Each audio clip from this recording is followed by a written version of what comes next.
On va revenir sur la question de l'antisémitisme et l'antijudaïsme. Les véritables causes de l'antijudaïsme sont religieuses d'un côté et les causes de l'antisémitisme sont sociales, socio-professionnelles.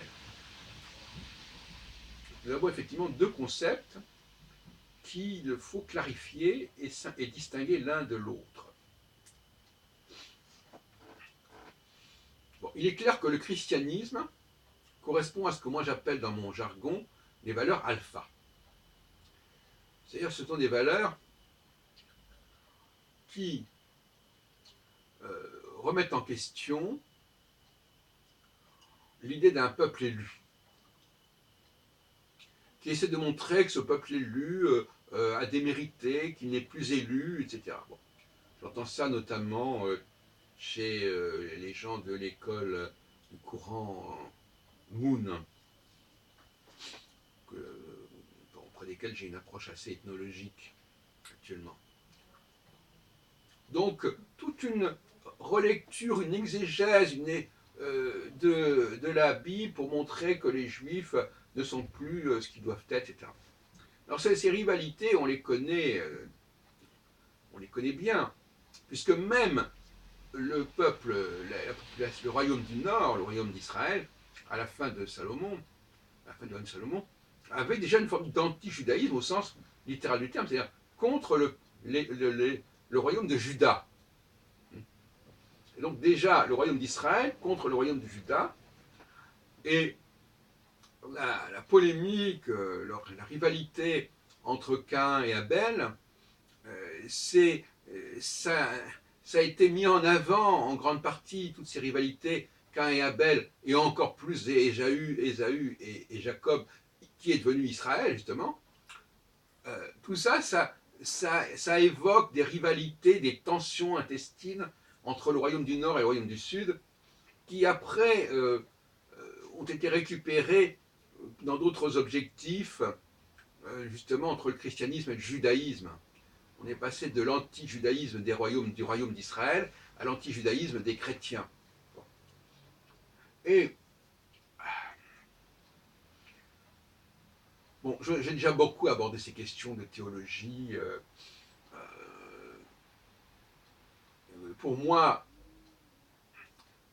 Jésus se veut un fils de Dieu, mais il n'est pas le premier fils de Dieu. Justement, c'est là encore une fois, c'est là qu'il y a encore cette notion de Caïn et Abel. Caïn lui-même est né dans les mêmes conditions que Jésus. Quand vous lisez le chapitre 4 de la Genèse, vous voyez que Ève, il est dit clairement, et si c'est dit, c'est qu'on a eu envie de le dire, on l'a laissé se dire, que Ève a créé, a engendré Caïn, non pas avec Adam, mais avec l'aide de Dieu. Bon.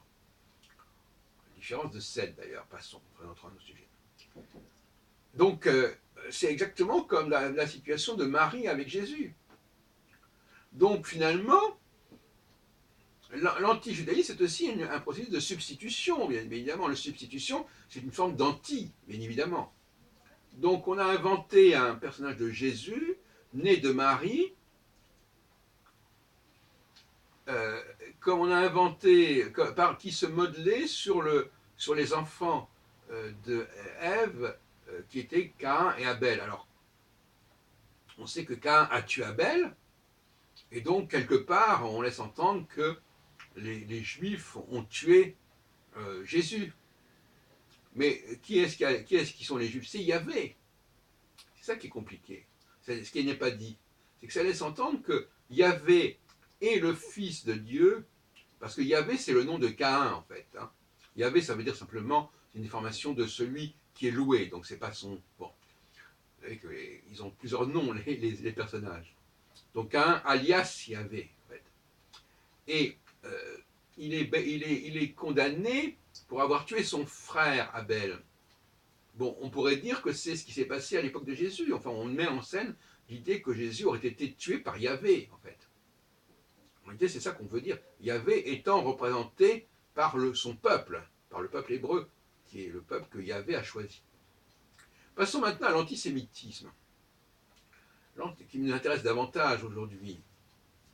L'antisémitisme est né d'une métamorphose du peuple hébreu à l'époque moderne. À partir du XVIIIe siècle, on a, qui est le siècle des Lumières, qui est aussi le siècle de l'émancipation, le siècle de la Haskalah, le siècle de la Aufklärung en allemand. Là.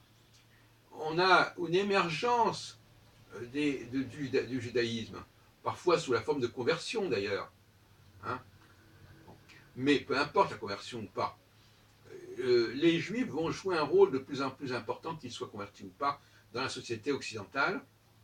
Et en faisant abstraction totalement de leur formation judaïque religieuse. Hein. Bon, c'est pas, on peut toujours expliquer Freud ou Marx par la religion juive, mais soyons sérieux, ou même Einstein encore plus. Et donc, ces juifs, qui sont très peu nombreux, on va les accuser de dominer le monde. Je renvoie au protocole des sages de Sion, auquel j'ai consacré beaucoup de temps et dont j'ai publié des travaux à ce sujet en 2002.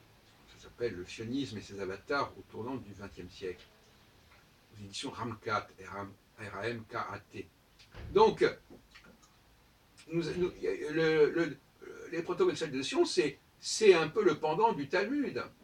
Et le Talmud, c'était aussi une façon, l'anti-talmudisme, c'était une façon de dénoncer la façon dont le Talmud parlait des chrétiens, notamment. Bon, l'anti-talmudisme a abouti au protocole des sages de Sion. Et ce que je veux dire par là, c'est que l'antisémitisme, c'est un déni, en fait. C'est un déni.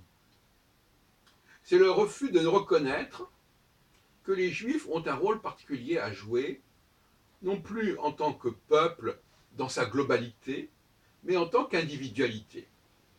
Ce sont des individualités fortes.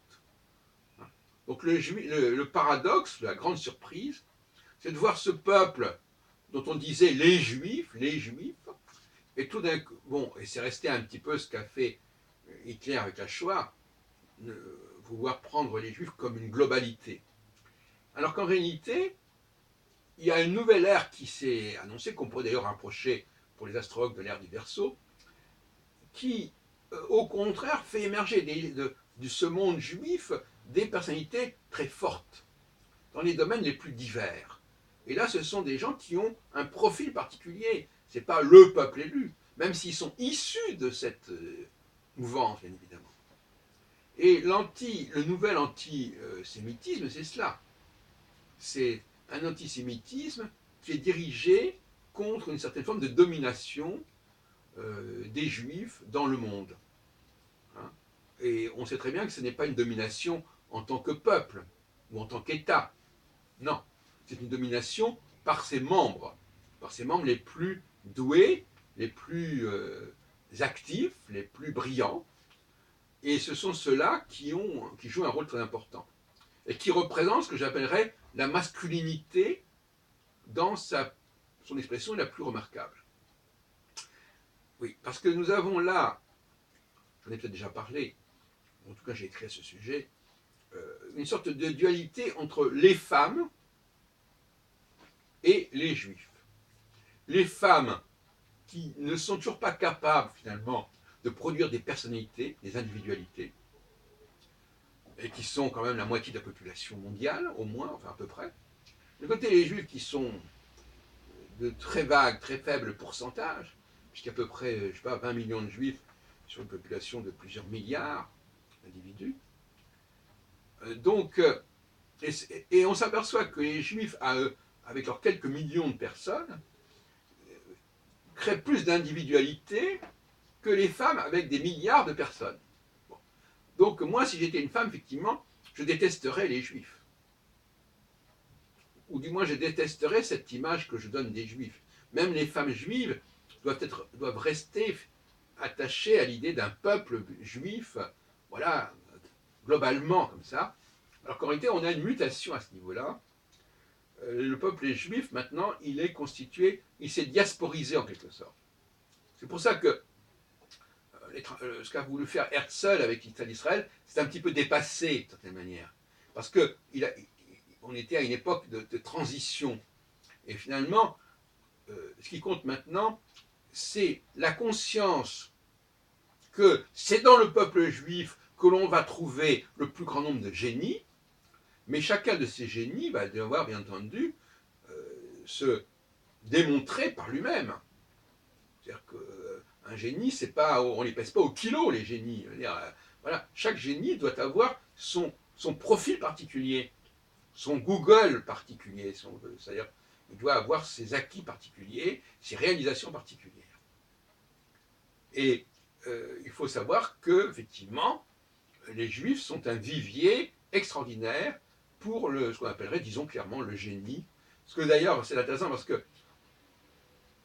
la fondatrice du MLF, Madame Fouque, opposait la génitalité des femmes à la génialité des hommes. C'est une lucidité remarquable. Et bien la génialité, par rapport au génie, c'est la génialité du peuple hébreu. Et effectivement, le peuple hébreu est conscient, même s'il y a dans les mouvements libéraux une volonté d'égalité entre les hommes et les femmes, même au niveau des rabbins, le peuple hébreu, au contraire, est porteur, comme d'ailleurs l'islam, et comme d'ailleurs, quel qu'on veuille ou non, l'Église, il est porteur d'un message qui distingue clairement les hommes et les femmes, et qui met les hommes en avant. Hein. Je crois qu'il faut dire, il ne faut pas se voiler la face, c'est une évidence. Les valeurs du judaïsme sont des valeurs de masculinité, pas de féminité.